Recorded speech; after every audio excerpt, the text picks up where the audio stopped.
মানে মই ভাবোঁ যে আমি বিৰোধীয়ে যদি ঐক্যবদ্ধভাৱে জুবিনদাৰ কেছটো ধৰিলোহেঁতেন তেতিয়াহ'লে নিশ্চিতভাৱে চৰকাৰখন মানে একদম বিপদত পৰিলেহেঁতেন আৰু চৰকাৰ উৰি গ'লহেঁতেন।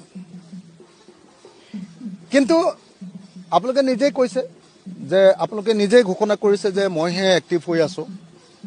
এতিয়া মই সেইকাৰণে বেলেগৰ বিৰুদ্ধে একো নকওঁ, কিন্তু মই এতিয়াও বিশ্বাস কৰোঁ যে আজিৰ দিনটোতো যদি ঐক্যবদ্ধ বিৰোধীয়ে জুবিন গাৰ্গৰ মৃত্যুৰ কেছটো আগুৱাই লৈ যায়, ইয়াক গণ আন্দোলনৰ পৰ্যায়লৈ আগবঢ়াই লৈ যাব পাৰে, তেতিয়াহ'লে এই চৰকাৰে প্ৰকৃত অৰ্থত ন্যায় দিবলৈ বাধ্য হ'ব। আৰু যিবিলাক মানুহে অলপ অলপ চেষ্টা কৰিছিলে ন্যায় দিবৰ কাৰণে, আন্দোলন গঢ়ি তুলিবলৈ বা মাত পাতিবলৈ চেষ্টা কৰিছিলে, কাৰোবাৰ ওপৰত NSA লগাই দিলে, কাৰোবাৰ ওপৰত বেলেগ বেলেগ গোচৰ লগাই দিলে।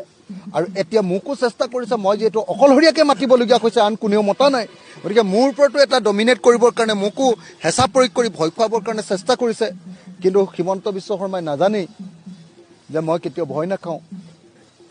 মই বেলেগ ধাতুৰে গঢ়িত এজন মানুহ বুলি তেওঁ চাগে বুজিয়ে পোৱা নাই। গতিকে তেওঁ মোক ভয় খুৱাব খুজিছে আৰু মই ভয় নাখাওঁ। আৰু যেতিয়া মোৰ নিয়মটোৱে হ'ল, মোক যেতিয়া ভালকৈ ক'ব, মই খুব ঠাণ্ডা ভদ্ৰ হৈ কামটো কৰোঁ, আৰু যেতিয়া মোক দম দিব খোজে তেতিয়া মই আৰু পাগলা মূৰ্তি লওঁ। তেতিয়া আৰু মই অধিক দৃঢ়তাৰে সৈতে কাম কৰোঁ, আৰু পৃথিৱীৰ কোনেও মোক আৰু কেতিয়াও ৰাখি থ'ব নোৱাৰে।